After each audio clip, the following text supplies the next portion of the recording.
Are you journeying through grief and needing a little extra support, inspiration, healing, and guidance? Join me in turning your losses into gains. Hi, my friend. I'm Tara Accardo, creator of the Losses Become Gains online community, blog, and now podcast. I'm an only child who lost both parents to cancer within 6 months of each other, followed by my sweet fur baby soon after. After all of this, I knew I was meant to do more with what I had been through. And now, that means supporting and empowering grievers just like you. I'm a wife, friend, grieving daughter, writer, loss advocate turned grief coach, and I'm here to support you and move you through your grief. I want for you to feel like I'm your friend in the grief space and know that whatever you're going through, there's someone out there who just gets it.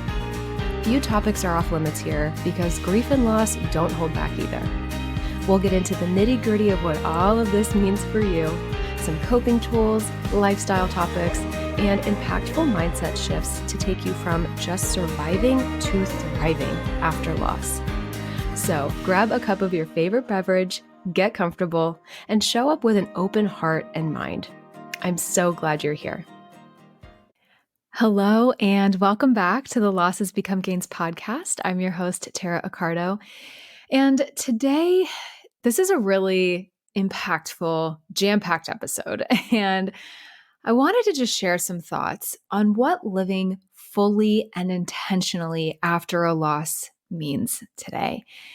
This has been on my mind a lot lately, and I think it's important to just come on here and explain what this means and what this looks like and feels like, especially after we go through the death of a loved one, especially, but really any kind of loss, because we can feel very lost and confused and without a lot of direction after we go through something devastating.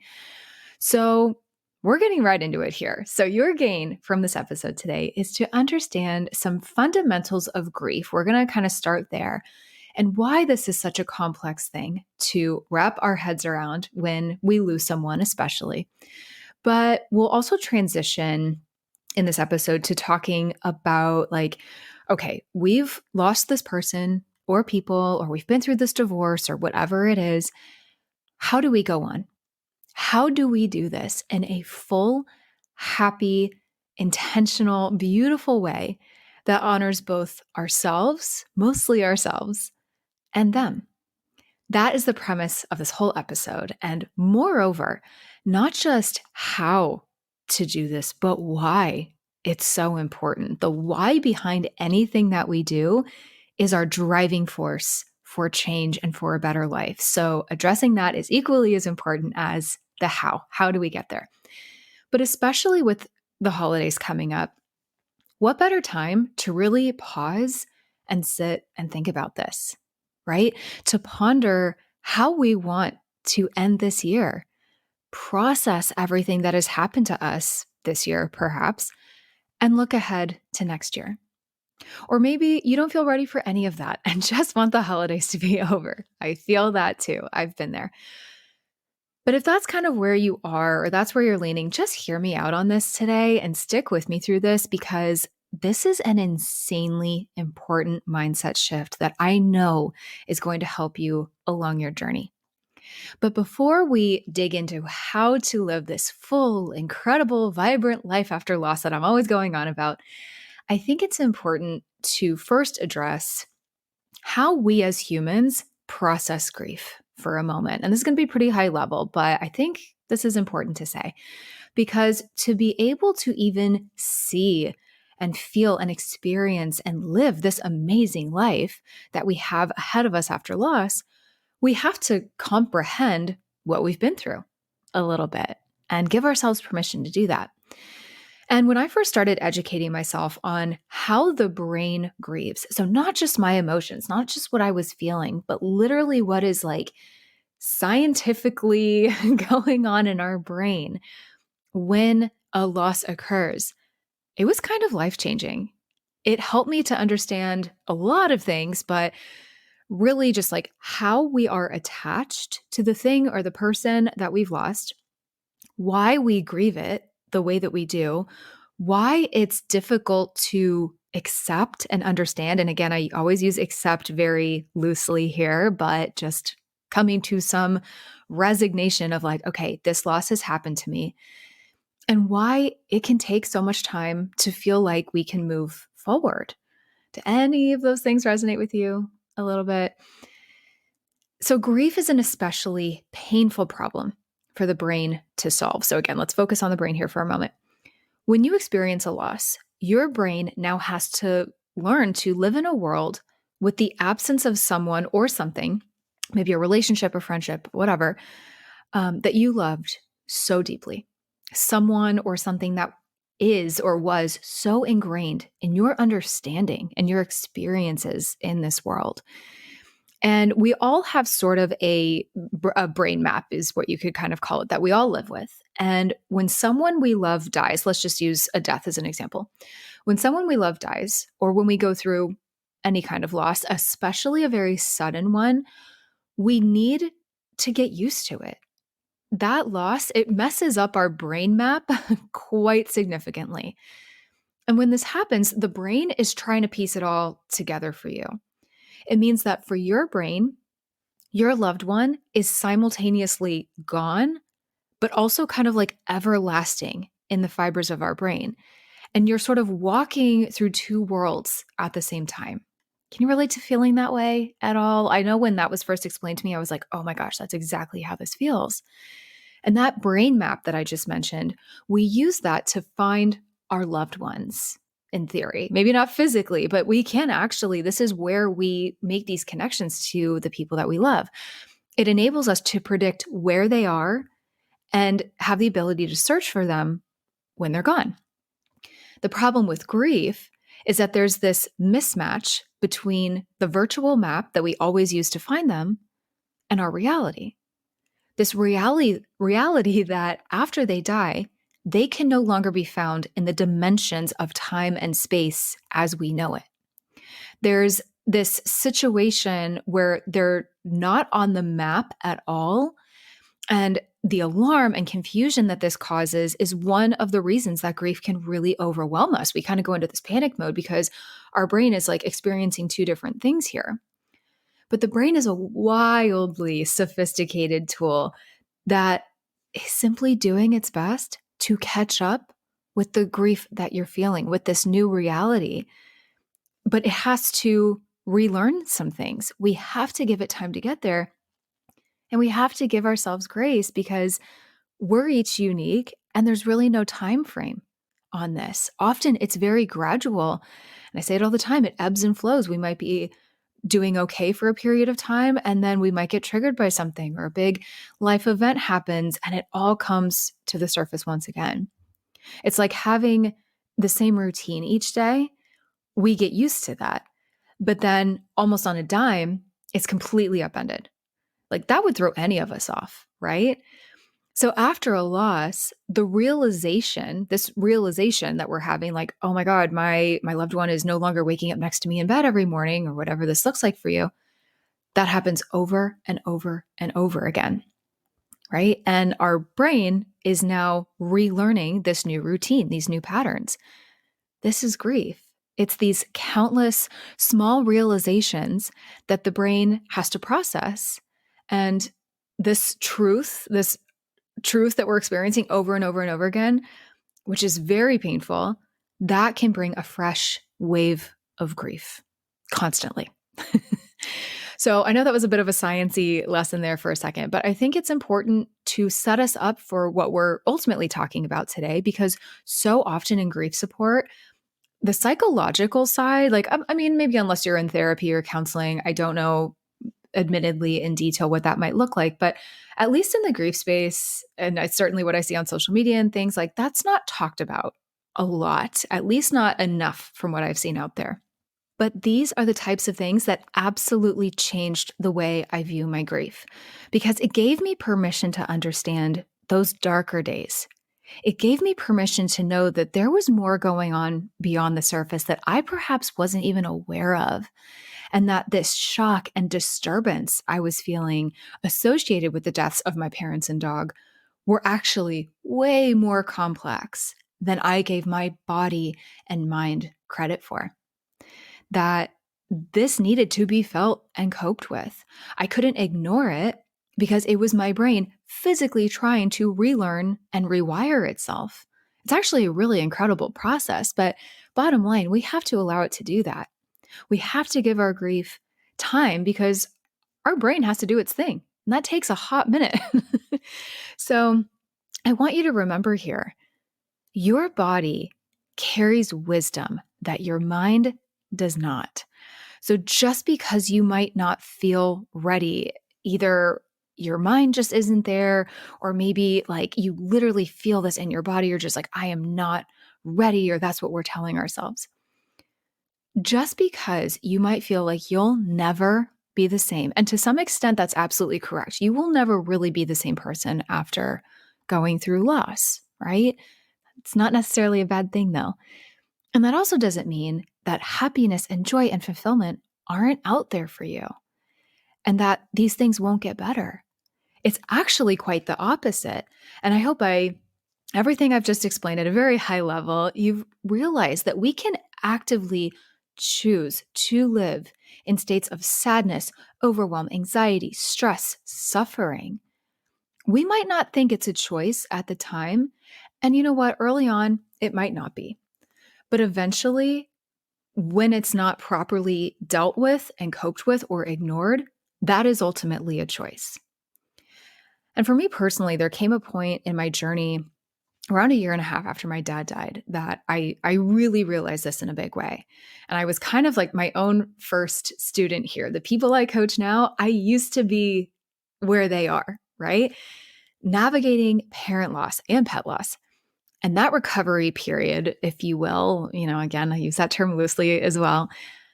But I strengthened my emotional and physical and spiritual connection to myself and others around me one day at a time, one moment at a time. And I developed methods to create a life greater than I could have imagined. And this is something I am still working on. I still have goals here. I still have things I want to do and these big, amazing things that I want to feel and experience in my lifetime. And you can too. Perhaps there's no clear path forward without who you've lost. Maybe there is zero light at the end of the tunnel for you right now. Maybe you can't even find the tunnel. Maybe you are just simply existing, but you're not really living because it's just too hard. It's too painful, or you simply don't want to. Maybe life has just completely lost its luster. But I've said this in my community before.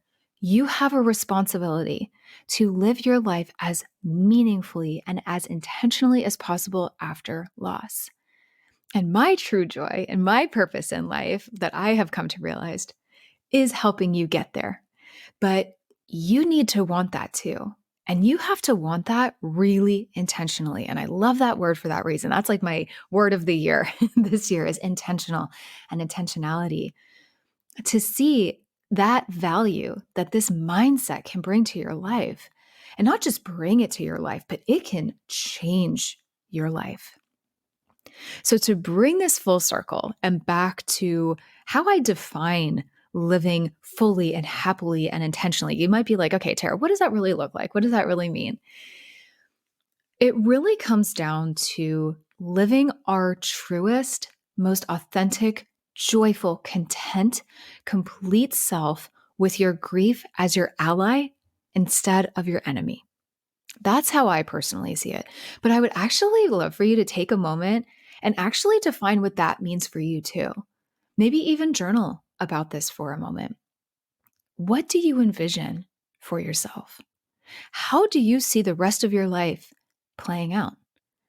Now, this can feel like a huge thing to think about, depending on where you are in your grief. I want to acknowledge that. But I also want to challenge you, get a little uncomfortable. Take the step to think about that today. Because how I've defined this full, happy, intentional living, I know can feel like a massive undertaking when we've lost someone or multiple people, and especially if we're very early on from that. This might not feel like it's in the cards. Or there's resistance because we don't feel worthy, or we feel guilt for moving on, or we've just totally lost ourselves. somehow. Life can feel meaningless and hopeless. Like I could go on. I know these feelings. And there were a lot of things that I put into practice to get myself to this phase of my life.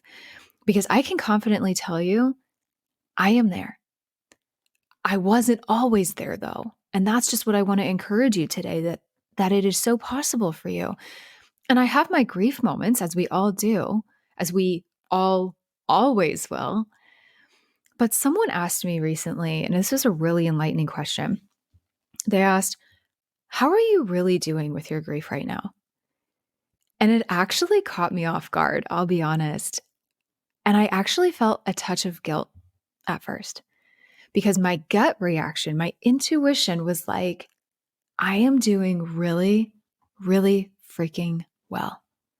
And that is not to rub this in anyone's face here, okay? Again, I've been in those dark nights of the soul. I have been underwater. I was not always here, but I put in the work to get here. And for a second, I even laughed. I was like, wow, when and how did this happen? Like, how can I feel so enlightened, so at peace, so fulfilled, so joyful, yet I don't have my parents, my lifelines here with me? Now, that's not to say I don't have my moments where I feel my life could be even more fulfilled and joyful and enlightened with them here. I know it would be. And that is pretty sad and also pretty trippy to think about, because I wonder sometimes, like, how am I really so okay in my day-to-day life without my parents? Like, what? In what world? Like, if I'm doing this well right now, imagine how much better it would be if they were actually here. That's a hard pill to swallow, right? And you might be able to relate to that feeling. But the point is, I did manage myself. I did manage to get myself to a place of that serenity, if you will, that I mentioned earlier. It's not full acceptance, but it is this serenity and this calm with what is in my life, with simply being. And some I didn't even realize I was doing at the time, these things to get myself to this place. And I'll quickly just share a few things that were helpful for me here. I actually shared this on social media the other day as well in a little bit more detail, but just for the sake of time today.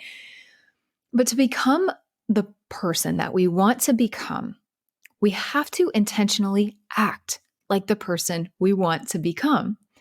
We can't just think about it and hopefully that it manifests and whatever. We do have to put in a little bit of work here.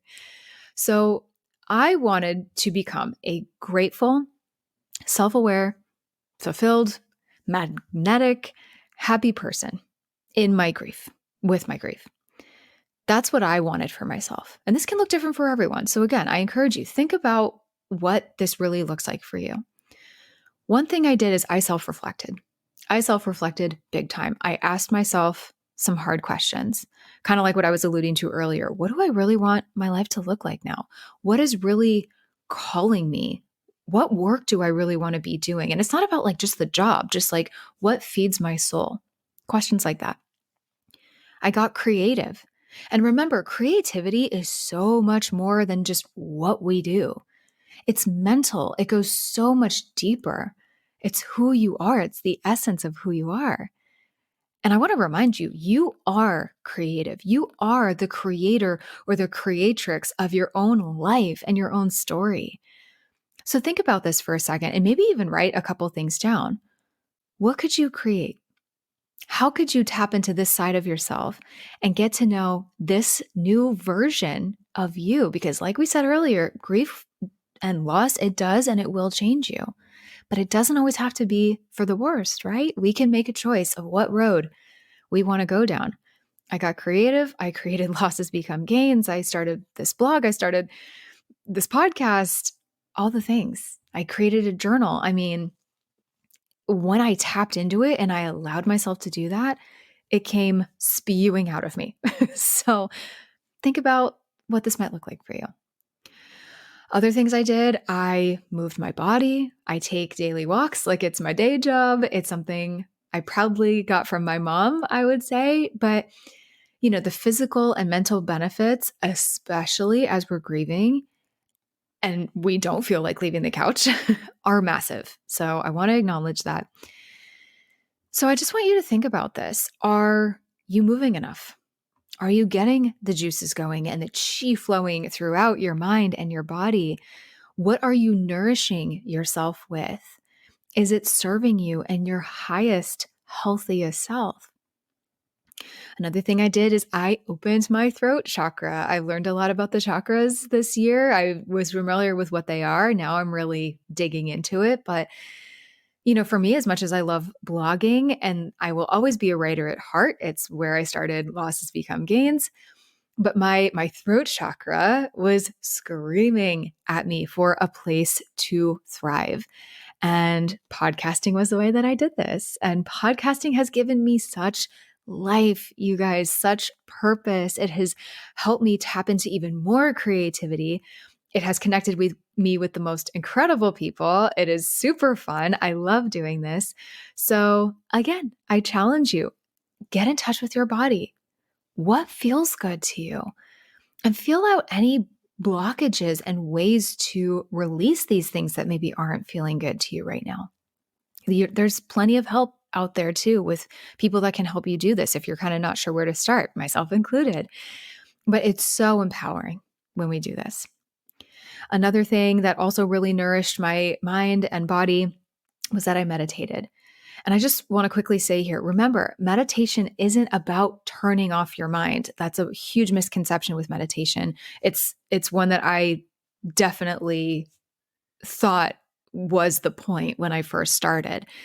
But once I realized that it was more about allowing your thoughts to actually come in and go and letting them flow in and out and, releasing them ultimately, it took the pressure off, like a lot.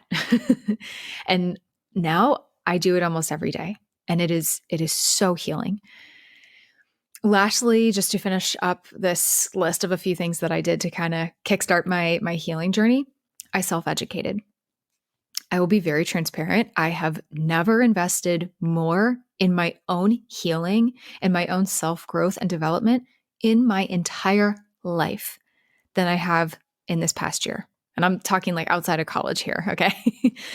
But in my case, from becoming a certified grief coach to going through a Speak with Soul course to a money mindset mastermind to becoming a soul purpose and spiritual life coach to going through Digital Course Academy so I can bring you even more enhanced courses next year, hopefully. I've never invested more and I've never been so happy.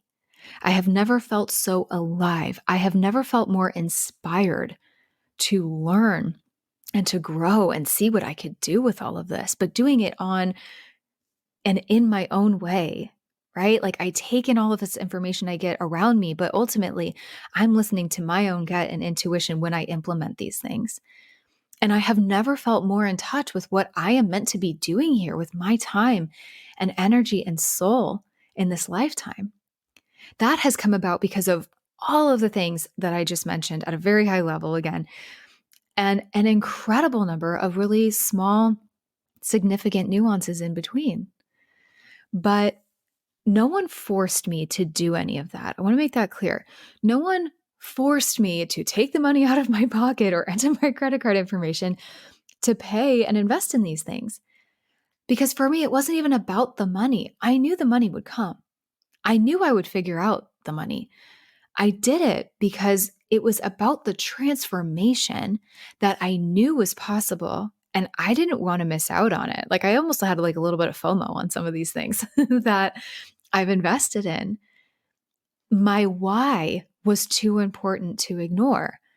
All of this was too important for me not to explore because I've come to realize I have so much life left to live.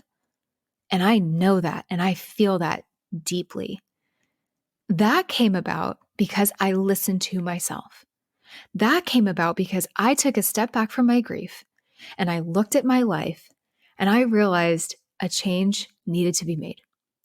It came because I wanted more for myself. My parents would have wanted more. They weren't going to accept me being stuck in this ho-hum life. And I was like, dang it, neither am I. I'm done. Things are changing right now. I am committing to something bigger right now. Here we go. So what does this look like for you? Are you seeking a deeper sense of purpose or fulfillment and joy in your life, but maybe your overwhelm and grief and loneliness or sadness, anxiety, or maybe even a multitude of other things are holding you back? Or maybe you feel like you're getting to that point where you want to find this deeper sense of purpose, but you kind of don't know where to start, or that feels intimidating. I've worked with people who are exactly where you are right now.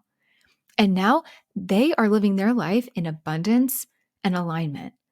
They are not the same people they were when we first started working together. These one-on-one clients that I coach, their testimonials can speak to this. I'm not here to share that today, but what I will say is, as a coach, that lights me up more than I could possibly express to you.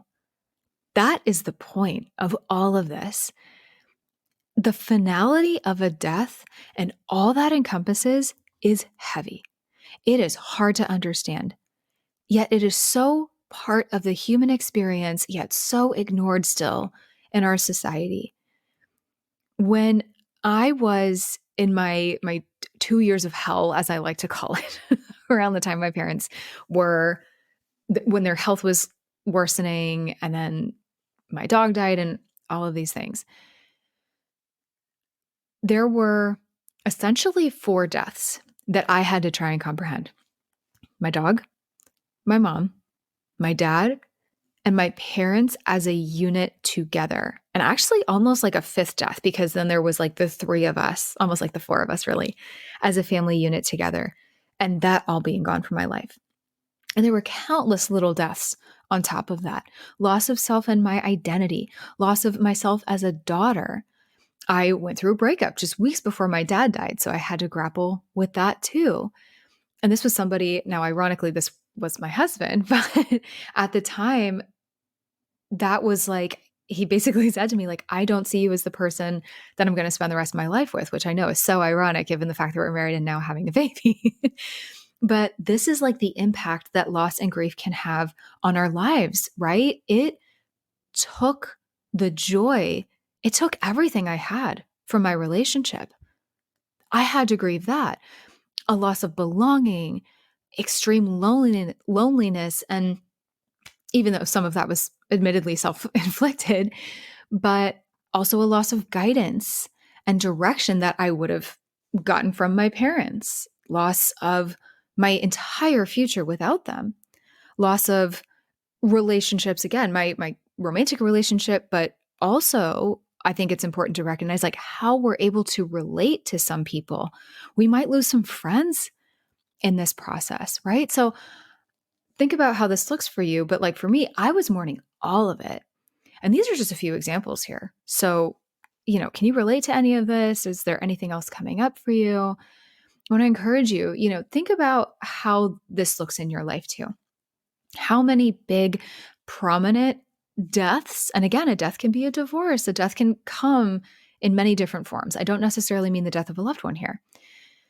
But just thinking about this, how many big, prominent things have you lost? But then how many, I'm going to say smaller just for argument's sake, but how many little smaller deaths there have been as a result of this? And these all have to be dealt and coped with. They all deserve to be given the attention that they deserve, because our brain has to process all of these. It has to process it almost all as a whole, but then individually as well. This is like what we were talking about in the beginning of the episode. So do you kind of see what I'm getting at here? This is why I started this episode with that all being said, with that mindset, because this is so important to understand. It's not just the initial loss that we're in the throes of grief for. It's that and everything else after that that can really trip us up. That is what can affect our day-to-day coping and living. That's why loss needs to be dealt with holistically, carefully, intentionally, and with not just the acute grief in mind, because it lasts a lifetime. New things will pop up. New things will come up that we grieve and re-grieve over and over. No one said this was easy. You will never hear me say this is easy. Okay?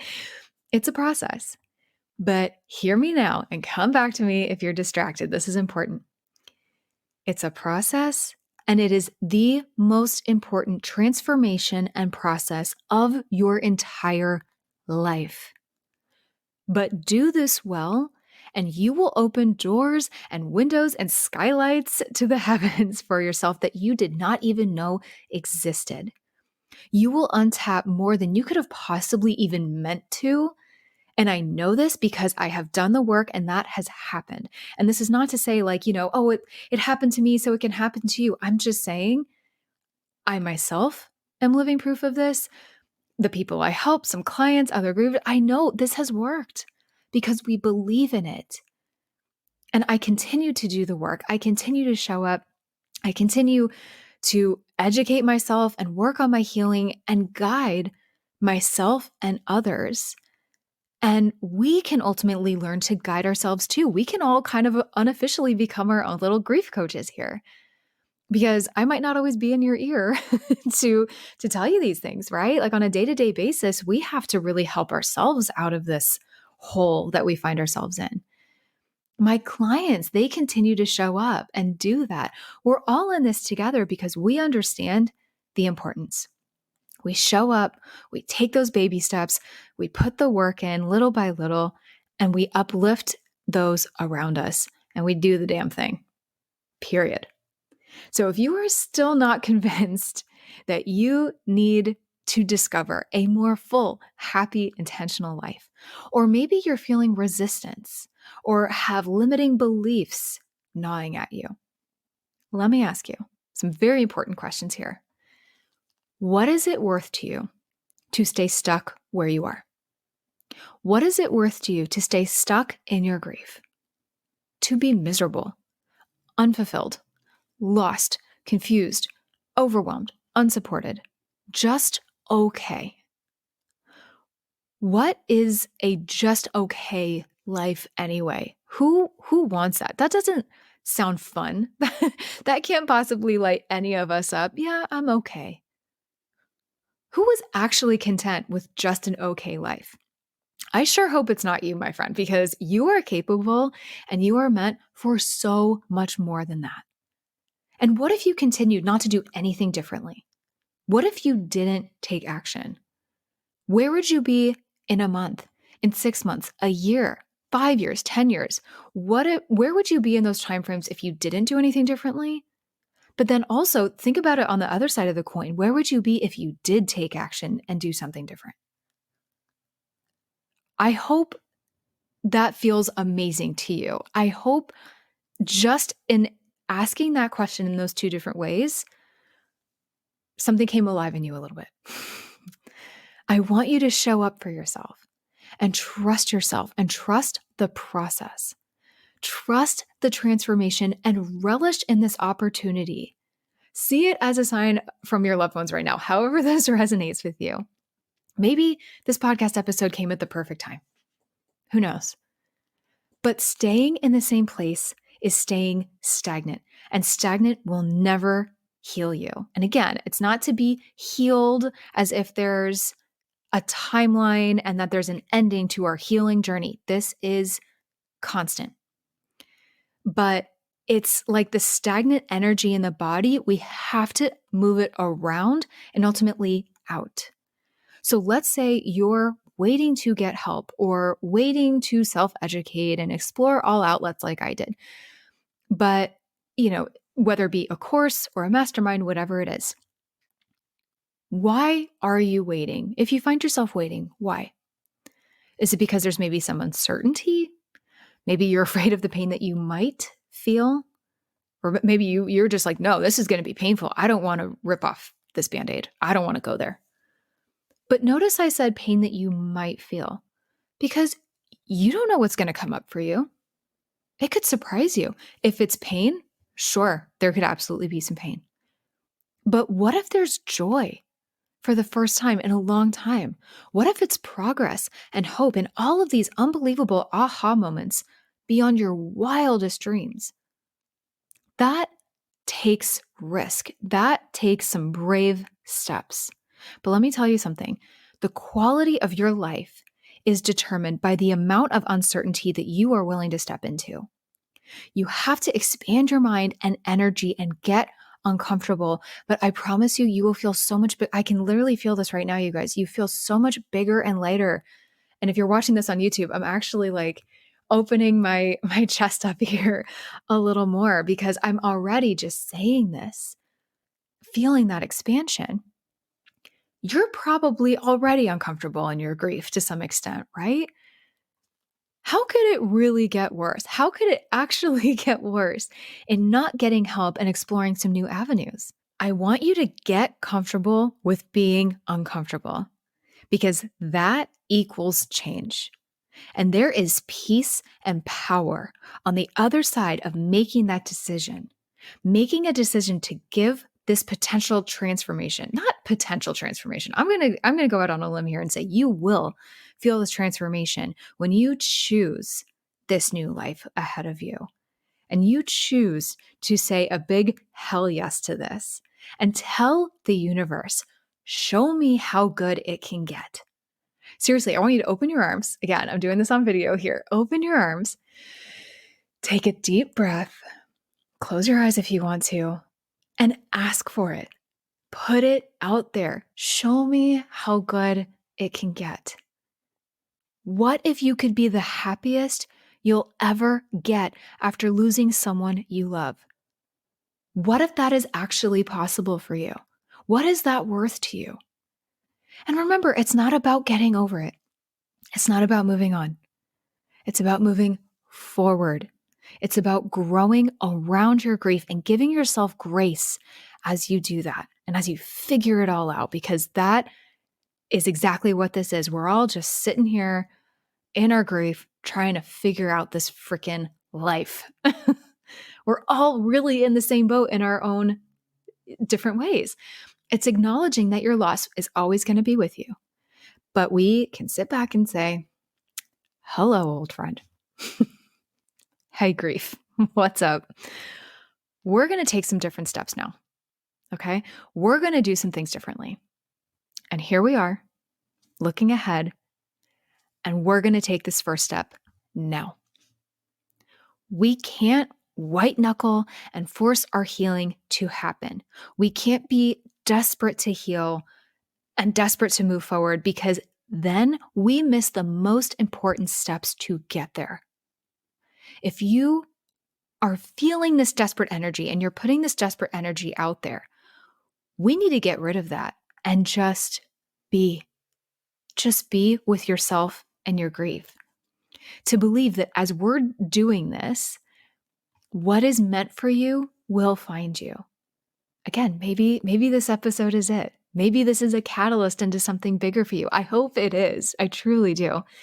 Because I've said this before, you become what you believe. So I am challenging you now. Show yourself what you're capable of. I'm telling you guys, heavens will part when you do that. Maybe you like literally believe in heaven, or maybe this is more of a figurative heaven. I'm not speculating here. But like, life is going to open up for you. It might not be right away, but listen, grief doesn't just evaporate. So what does that matter? It might not be one big, sexy, flashy change. All it is working on your mindset.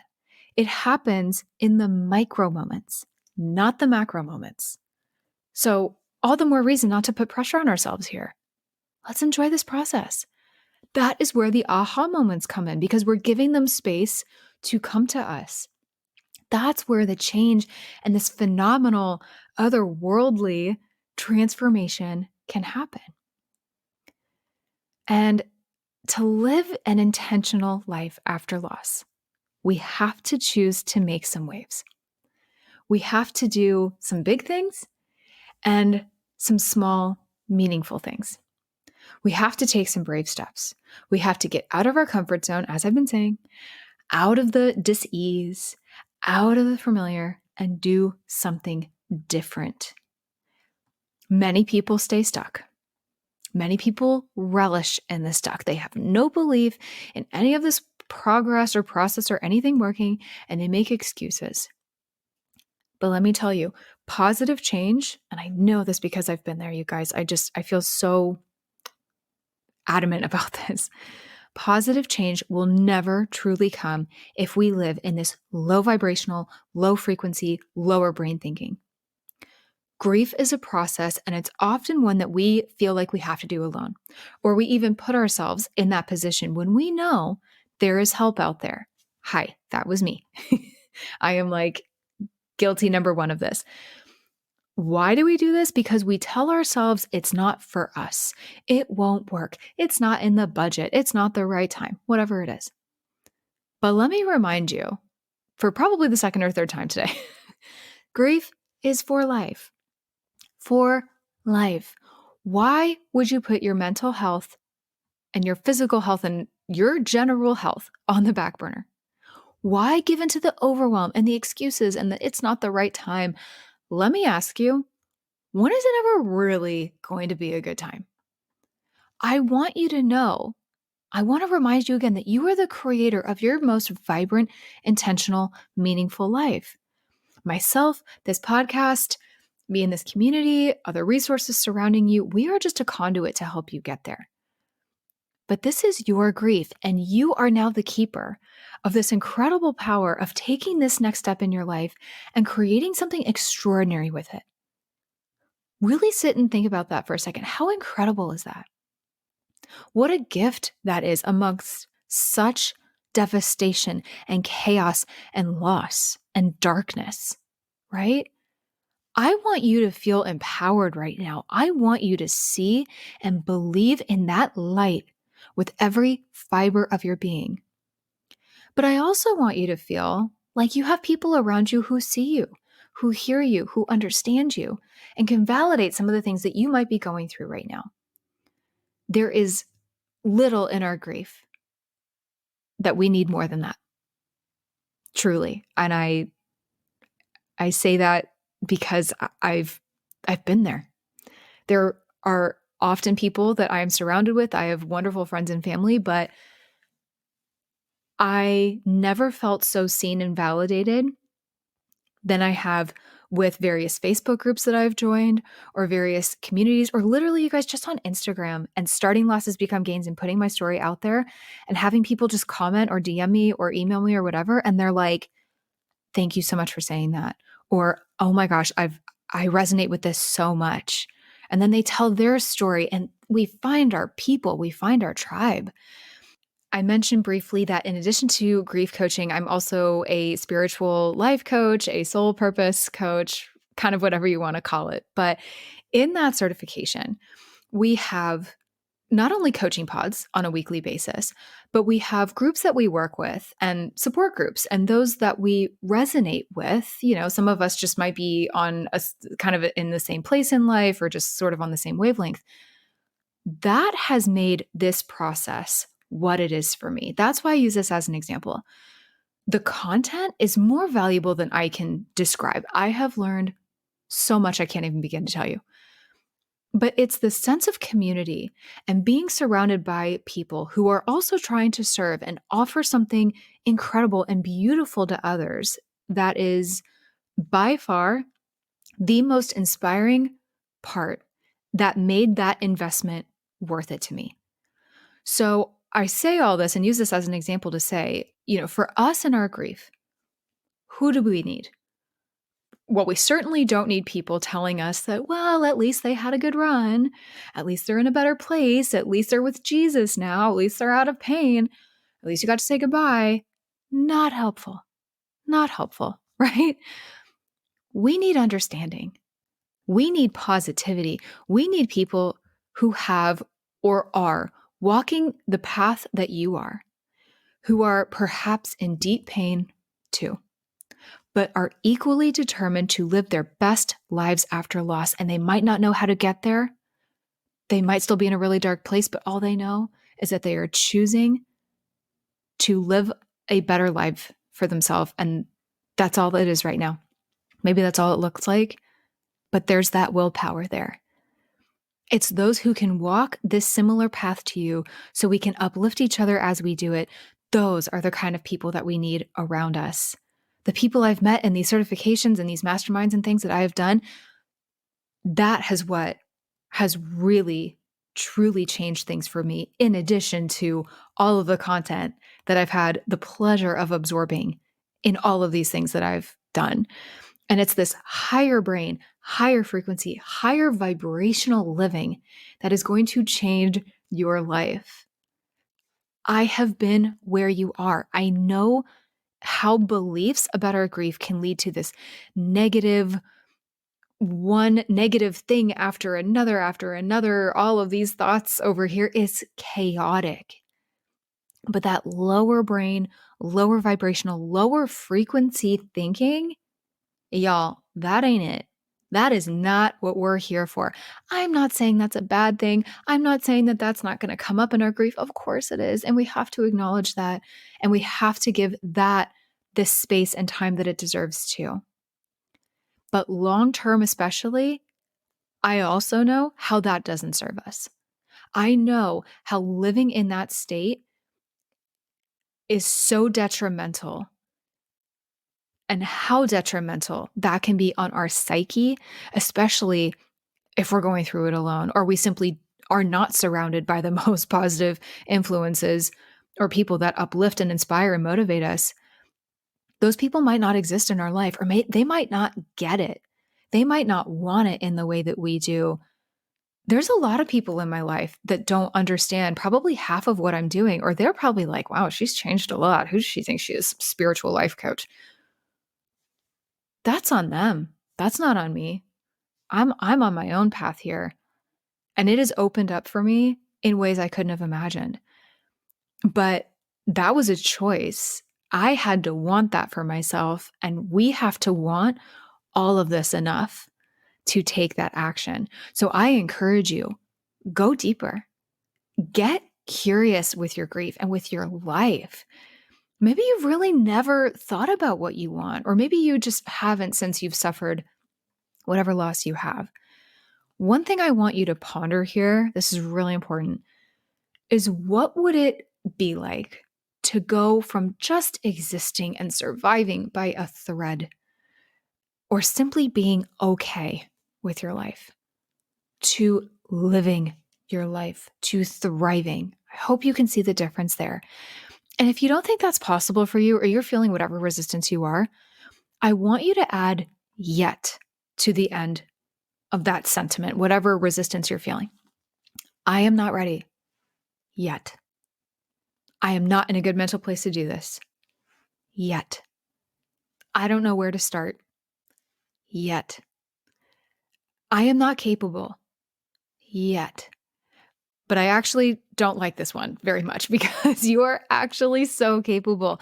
The power is entirely within you, as I've said.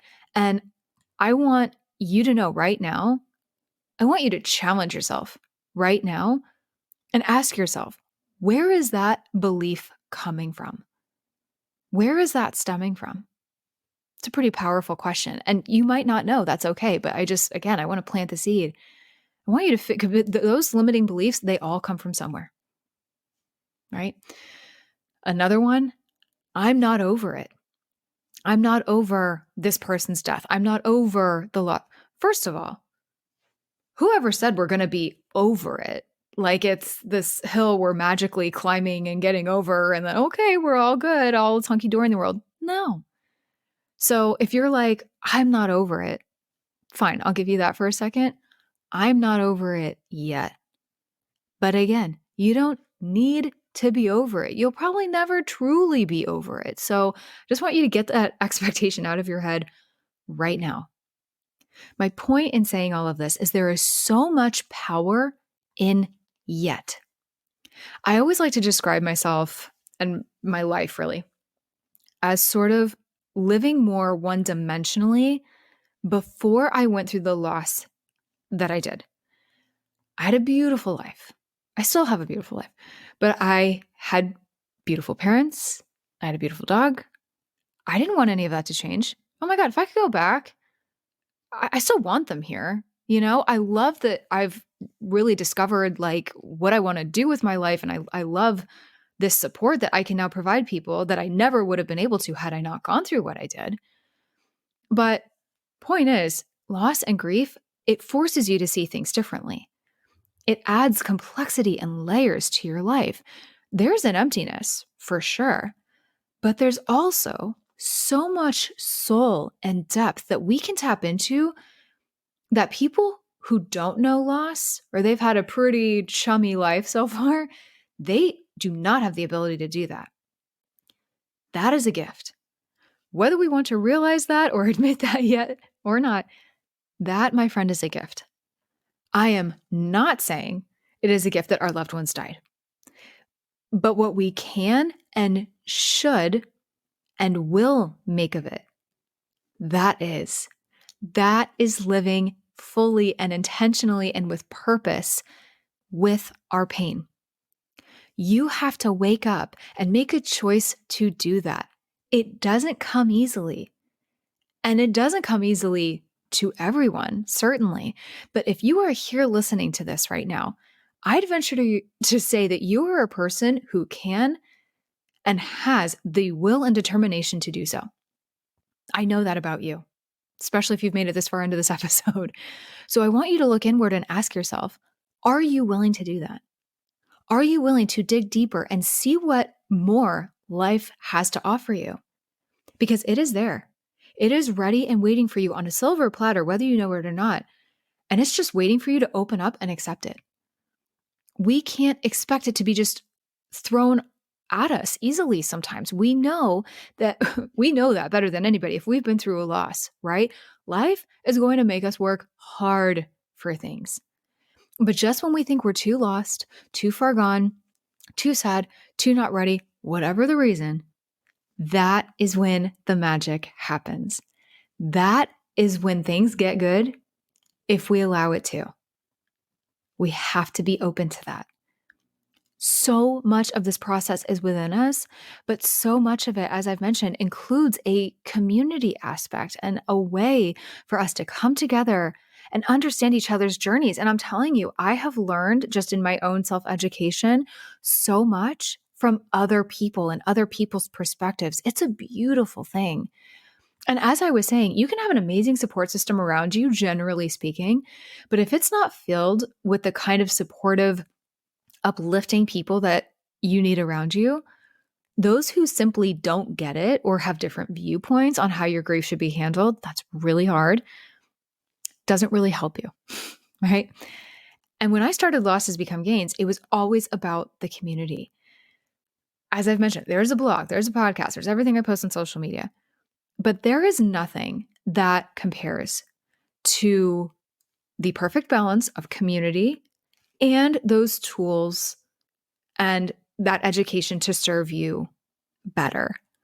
That's my bread and butter, if you will. And that is what has been most impactful for me in any certification or anything that I've done in the last year or two to better myself. It's this beautiful, magical combination of both of those things. Losses Become Gains started from very humble beginnings. It just came from a very heart-centered place of wanting to help as many fellow grievers as I could through my blog posts and talking about very real, raw, difficult subjects in the blog and on social media, right? I wanted to just help as many people as I could journey through the loss of their loved ones or any kind of secondary losses that come along with that. The reason I bring this up is because as I've gotten more inundated in the grief community and started receiving more feedback and getting more and more clients and comments on Facebook and Instagram and DMs in my mailbox and all the things, I realized there was such a need for a solid, supportive, reliable, relatable community at our disposal. One that combines being around other people who understand where you are, where you've been, what you're going through, and what lies ahead of you. That's a hard thing for people who don't understand loss or haven't been through it to really grasp, right?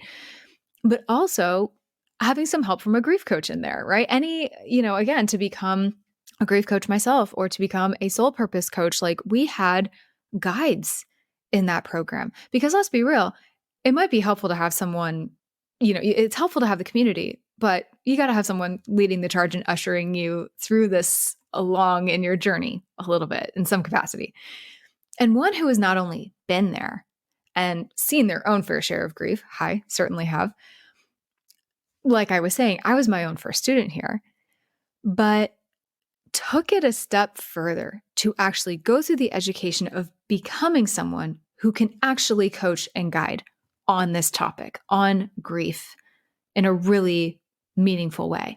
That meant something to me, to be able to offer grievers just like you well-rounded, well-educated, well-developed resources and tools and guidance and prompts and exercises that you could possibly ask for or need.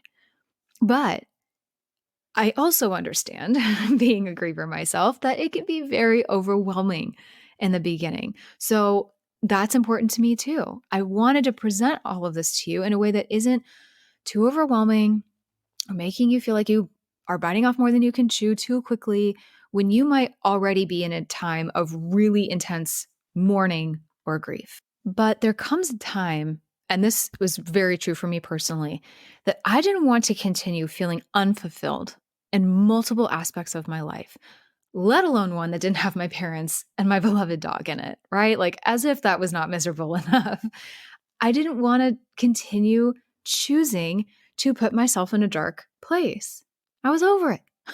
I was getting restless and frustrated with my grief and the overwhelm of just trying to make sense of it all and just get from one day to another. So one day I kind of had to hard stop myself and say, that's it.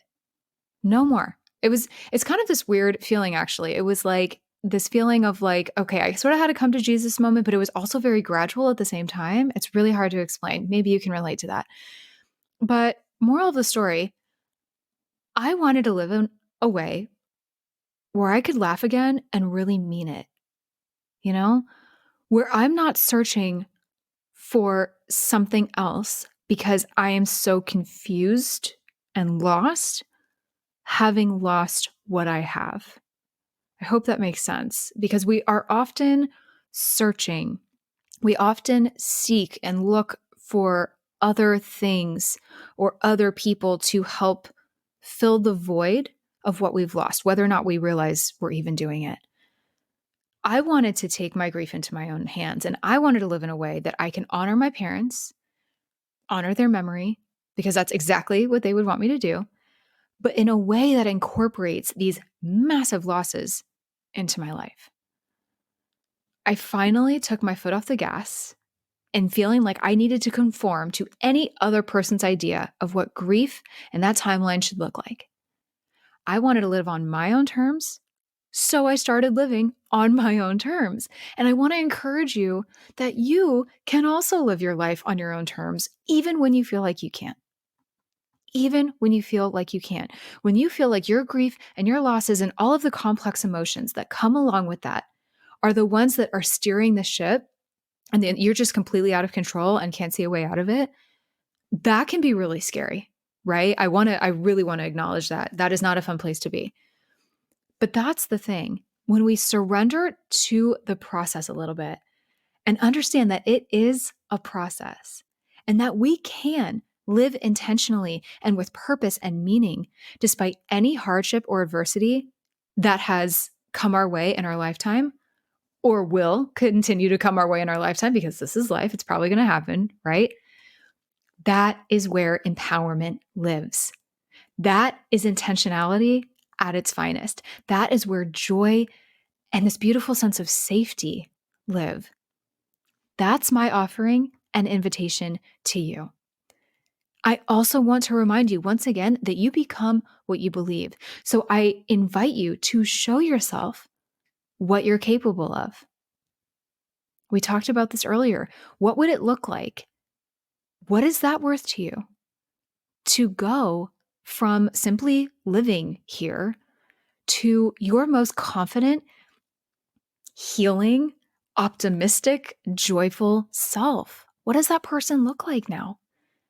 everything that we've talked about so far today, that's how I envisioned my intentional life after loss membership and community that I created. Guys, I didn't anticipate creating a membership and community when Losses Become Gains was first formed. I had zero expectations on what it would become, really. But now it's such a no-brainer because the more I listened, the more feedback I've gotten, like I've said, the more people I've coached, this is what people need. This is how I envisioned all of this and how all of this came to life so that together we could bring you back to life after your loss. I really hope that excites you because that is such a beautiful vision that we can create for ourselves, that we can embody, that we can live in. That is the goal with intentional life after loss. It's to go into that deeper, more meaningful life, combining these beautiful tools and this amazing community that consistently allows you to work on your healing journey, particularly if you have experienced the death of a loved one and you are having difficulty living the day-to-day, living with your loss, understanding it, comprehending it, and discovering how to live instead of simply exist. It takes a community. It takes a tribe. It takes the right tools. It takes the right mindset, and it takes prioritizing you. It is everything we've talked about today. It's an aspect of post-traumatic growth, and that is a real thing. If you've never heard of it, by the way, post-traumatic growth, it happens typically when someone experiences a traumatic event that challenges their core beliefs. Let me tell you, I can't speak for you. I'll speak for myself. My core beliefs in life, were they challenged? They're still being challenged. But now I almost look at it as like in a fun way. I've gotten very curious about it. And I'm like, ooh, okay, let's go down this path and discover this next. This is really interesting. With post-traumatic growth, someone endures some form of psychological struggle and then ultimately finds a sense of personal growth. It's a process that takes a lot of time, it takes a lot of energy, and there is some struggle, 100%. But it is doable. This happens through education, emotional regulation, being able to articulate and communicate these things, which helps us then make sense of the trauma and turn those debilitating thoughts into more productive reflections on what has happened to us. Narrative development, which means producing an authentic narrative around and about the trauma and our lives afterward so that we can accept the chapters that have already been written, so to speak, and imagine crafting the next ones in a really meaningful and impactful way. And also, finally, another aspect of post-traumatic growth is service. People, this is a fact, you can look this up, people do better in the aftermath of trauma if they find work that benefits others. Themselves too, but mostly others. Period. That is growth. That is turning your pain into purpose, your losses into gains. And that is the core of this membership and community. I am here to help you integrate the lessons and practices that is shared through this monthly content into your life to make this work for you. And just in case you're curious, there are 4 main things that are provided and served to you each month in this membership, just so you have an idea if you're curious about this. There is, first and foremost, a live group coaching call and Q&A session. That is to ask me anything you want related to your grief journey, trauma, this healing journey. I love this too because, a question that you might ask or a topic that you might bring up can help others around you. Hi, this is one of the best things about a community. We are constantly learning and growing from each other. That is such a beautiful part of it. That is the most impactful part of this, really. But in addition to that, there's also a monthly digital download. So this might be a coping tool. This is an exercise that I create for you. This could be some prompts with some questions to get you thinking. I've already posed some questions for you today. So things along those lines. Again, just to keep you going, but manageable enough in a way that doesn't make it feel like this crazy homework assignment, right? That you have to do. It's very, very digestible and doable. You would also enjoy a piece of video or audio content. So this could look like an extra podcast episode, but usually it's a video where I'm speaking to you like this, or I'm presenting something to you, some topic that we might dive into that is related to grief or life after loss, whatever this is. And finally, we have a Facebook group. This is where this community aspect is really rounded out, and we can all come together as fellow grievers and just support and uplift each other even further. And just a super easy way to do it. Love Facebook groups. They're like so easy. You can connect with people that you've never even thought you could connect with in life. It's so invigorating. I love it. That's it. It's not overcomplicated here, because again, it's just about building around your pain. We can't overcomplicate that. We don't want to overcomplicate that. That is daunting and overwhelming enough. So really all it is it's just supporting you in a few different ways along a very complex, emotionally complicated journey with, one, a sense of community, two, the perfect tools to help guide you. And, of course, we're addressing the core of our grief here, but there's so much more to the story. And hopefully you've gathered all of that today, in addition to our grief, to live this full and happy and intentional life. So I designed this really, I'm going to use the word intentionally. I designed this really purposefully with my grief coaching intertwined with this soul purpose coaching to create a really unique membership experience. I promise you've never seen anything like this, because there's so many different ends of the spectrum here that we have to deal with in our grief. So on any given month, we're going to cover things like, of course, coping with grief and loss and hardship. Hi, number one, managing anxiety and stress and fear, shifting your mindset, intentional and healthy living, wellness, self-care, somatics, all super important. Mind-body connection. This is so much more in depth than you could possibly imagine. Trust me, I've done the work. Tapping into your higher self, discovering your why, discovering your soul and your dharma, which you might be like, Tara, I don't know what the hell you're talking about with this right now. Don't worry about it. That's what you'll learn. That's all going to come. But either way, this is your invitation to go deeper, to get curious, to get excited about how wonderful life can be for you after loss. It's content and community and live coaching and this amazing Q&A call, which I'm so excited for, that speak to your soul and challenge you in your grief a little bit, just a little along the way, to make a really long-lasting impact on your emotional and physical well-being. It is finally feeling a semblance of hope and progress. I chose help. I chose to take action for myself and those around me. I wanted something more beautiful and fulfilling and impactful for myself. And I want that for you. That is exactly why I created this membership and community, because coping with our grief, it is a choice. Don't mistake that for a moment. I know it doesn't always feel that way. I know sometimes it feels like it's something we have to do. But let me be very clear, especially after a while, especially after the acute grief wears off a little bit, it is 1000% a choice. We can get stuck and we can stay stuck, or we can choose to put a hand out and ask for help. We can choose to take action and take small steps each day to understand it, to embrace it, to get curious about it, and to help ourselves along this very tumultuous journey. But it is not one that you have to do alone. That is what you are doing when you step into this membership. You will gain the ability to have a clearer view of your grief.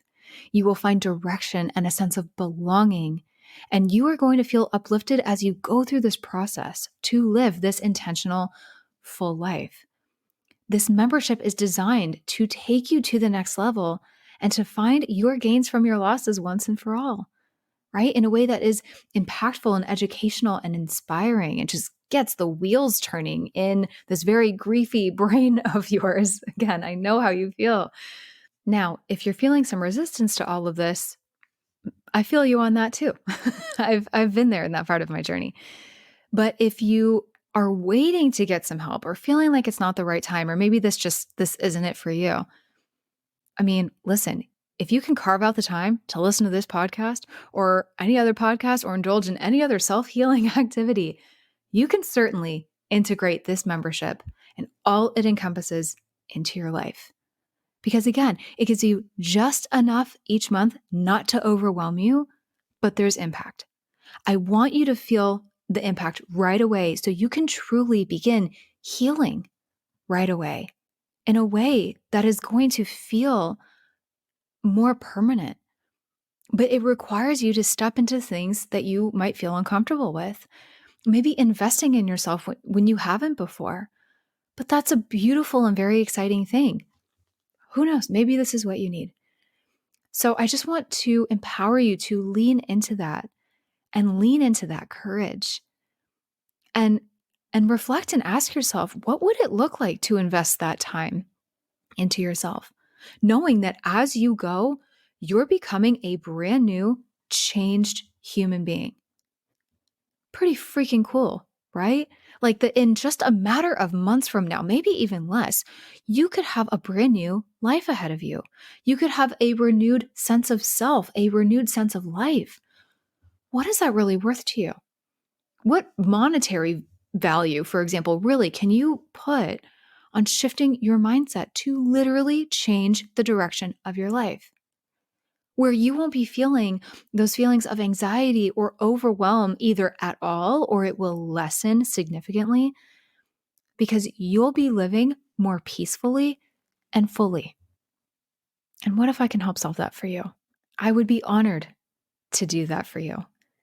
We want to rewire some of the beliefs and patterns that get us to this place of limiting beliefs. And not only that, but just to prevent our grief, on sort of a separate note, to prevent our grief from overcoming your life any further. It is a slippery slope, guys. You probably know this, or you've felt this before. So ask yourself, what are you willing to let go of? What limiting beliefs or thoughts are you willing to let go of that are no longer serving you? And what are you willing to give a huge hell yes to? In order to change, we have to do some hard things. But I see it for you. I see it for you. So I ask you, do you see it for yourself too? What would it take for you to focus on this and do this for you right now? You are not going to be the same person, whether you join my membership or not, by taking action and taking steps to really be intentionally thoughtful with our grief and learn about it and encompass it into our lives. You will not be the same person. And I want that for you. And I want you to be excited about that. But if you do choose to join this membership and go on this journey with me, we are exchanging this beautiful energy each month, and you're committing to the process. And there might be some hesitations at the beginning. There might be some hesitation later on. That's okay. Trust me, I have been there in any course or class or certification that I've been to. That has ebbed and flowed for me for sure. But there is no way you'll ever be quite the same after making a commitment to a process like this. And that is a massively amazing thing when you really sit and think about that. So, to bring up my very kind of masculine side here for a moment, I am inviting you to get some skin in the game. Okay? Take matters into your own hands. Allow me the incredible honor of guiding you along the way, because this is what I do best. This is what I am so freaking passionate about. I have clients that can back me up on this, and we're going to create some absolute freaking magic together, both as individuals and as a community. Okay? So that all being said, two things here. One, if you want more information on intentional life after loss, that can be all found in the show notes. It's on my website. If anything we talked about today resonated with you, you are going to want to check it out. Seriously, it is truly like nothing you have ever experienced before. I have no doubt about that. You're also welcome to just email me, hello@lossesbecomegains.com, just so you know too, because I am so passionate about this, because this lights me up so much, and I am so determined to help you. I genuinely want to help you. I am also offering a complimentary 30-minute call if you are on the fence about whether this membership is right for you. If you're not sure, let's talk about it. I want you to feel sure and clear and confident if you choose to join us. But also, membership and community or not, I hope this, again, very jam-packed episode today gave you some in-depth insight into how to go about living fully and happily and intentionally after a loss. And you have a better idea of what this means and what this can look like and feel like for you.